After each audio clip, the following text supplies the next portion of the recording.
你一定在别的财经博主那里听说过，教你怎么区分金叉、死叉，然后呢，金叉就让你进场，死叉就让你们赶快卖。如果按照这个傻瓜式操作，那么你一定赚不到钱。今天阿哲就教你一个真正靠谱的 MACD 使用方法。我身边有位炒股20多年的老股民，炒股就用一个指标，只用半年就已经在市场中赚到了很多利润，而且大多是买在了股价的拉升点上，买了就上涨。记住了， MACD 判断买卖加速的关键，最重要的就是看零轴。首先，阿哲先告诉大家哪里是零轴，就是你的 MACD 指标红绿柱中间这一条线，它就是零轴。一只股票在零轴上和在零轴下是完全不同的处境。我们看到它的真正本质，其实 MACD 的本质就是对于 EMA 指数移动平均线的再次加工处理，一般是 EMA 12和26。对于这两个数字，你是不是感到很熟悉呢？其实它是 MACD 两个默认参数，你自己就可以修改。但不管怎么去改参数，本质上 MACD 就是对于这两条 EMA 的处理。而 MACD 在零轴上面还是零轴下面，分别代表什么意思？有什么区别呢？当 MACD 快线一旦上穿零轴，其实它就代表一件事情，就是 EMA 12上穿了 EMA 26，也就是均线金叉了。而当 MACD 快线下穿零轴，也代表了 EMA 两条线死叉了。那么我们可以认为，零轴上中期趋势看好，零轴下中期趋势走坏。而这就是为什么我们常常说水下金叉不要买的原因，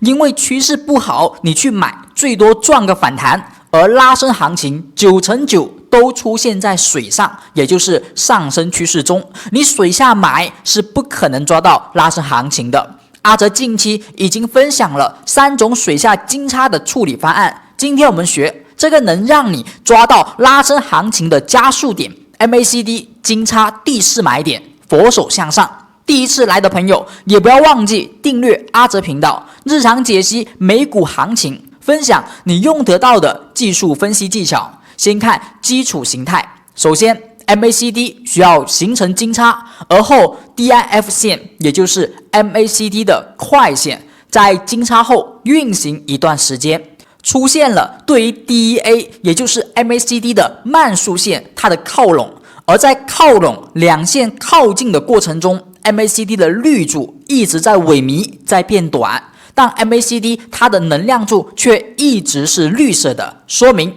MACD 它一直处于金叉。而我们的买点就是 DIF 线快线再次向上，表现在能量柱上，是绿色能量柱重新的放大，最好是明显的放大。这一天它就是2次趋势拉升点。提醒一个细节， MACD 金叉的位置在水下在水上都可以，但拉升点我们的买点是一定得在零轴之上的，并且最好买点是在趋势支撑位上。至于如何快速找到股票的趋势支撑，阿哲在视频的结尾会专门讲解这一点。学会佛手向上，就有机会抓到趋势加速点。只有股价出现金叉，我们再开始跟踪。这是一次上涨回调行情，你一定曾经有过一个疑问，回调的行情什么时候可以再次买入呢？今天你有答案了。看到 MACD 快慢线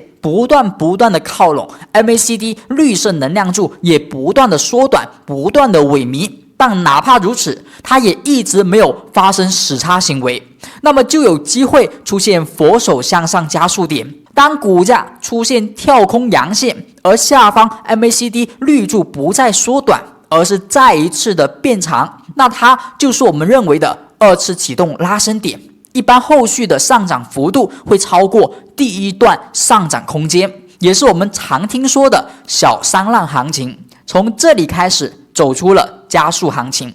它也一样，低位第一次出现上涨回调，但是 MACD 下方出现了死叉，出现了红色能量柱，那么肯定不能去用佛手向上买点。而第二次出现了上涨回调行情，是不是 MACD 金叉后绿柱虽然一直在缩短，但哪怕缩到最后绿柱只剩下芝麻小点，但是它还没有发生 MACD 的死叉，而后反而出现了一根非常强势的跳空大阳线， MACD 它的绿柱也明显的再次增长，所以这就是二次拉升启动点。这里我们再加一个小提醒，一般在拉升点出现前，也就是 MACD 双线靠拢的过程中，股价调整是以特殊的下跌形态出现的，比如连续的阴线下跌，或是出现长阴短柱、急阴次阳，拉升点前出现这种特殊下跌形态，则对于买点后的启动行情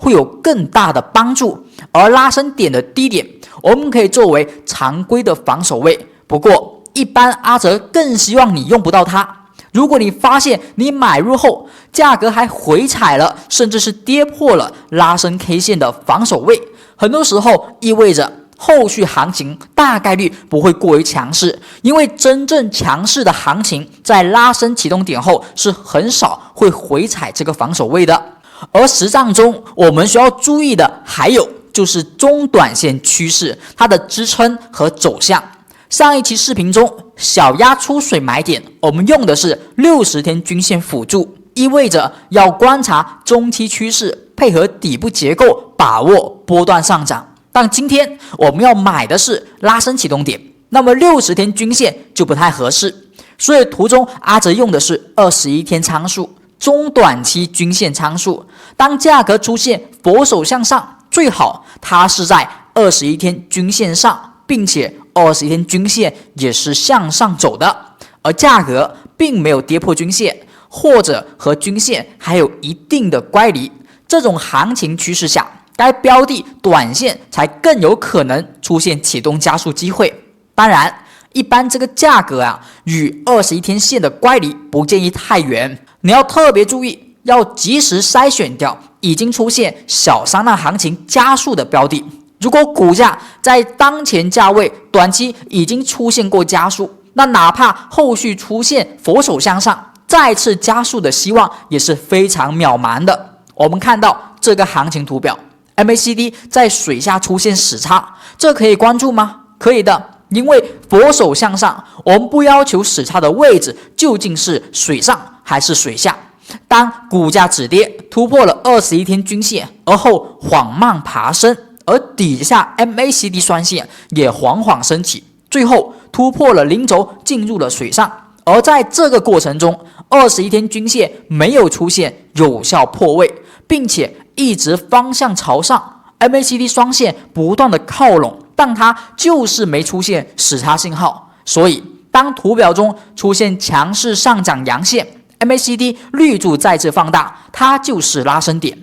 这一个标的它目前的行情不算非常标准的佛手向上，但在市场中常常也不会以标准形态出现在你面前，更多的是复杂多变的走势。所以你也要特别关注股价筑底后缓慢爬升而未加速上涨的标的。只要中短线趋势良好，21天均线向上，股价在均线上有受到支撑，没有出现有效跌破，那么出现佛手向上买点就是非常好的介入时机，可以去博弈二次的趋势加速行情。而这就是 MACD 第4种金叉交易法，现在你学会了吗？也愿你天天抓暴涨，买入就拉升。更多交易技巧，我们下期再见。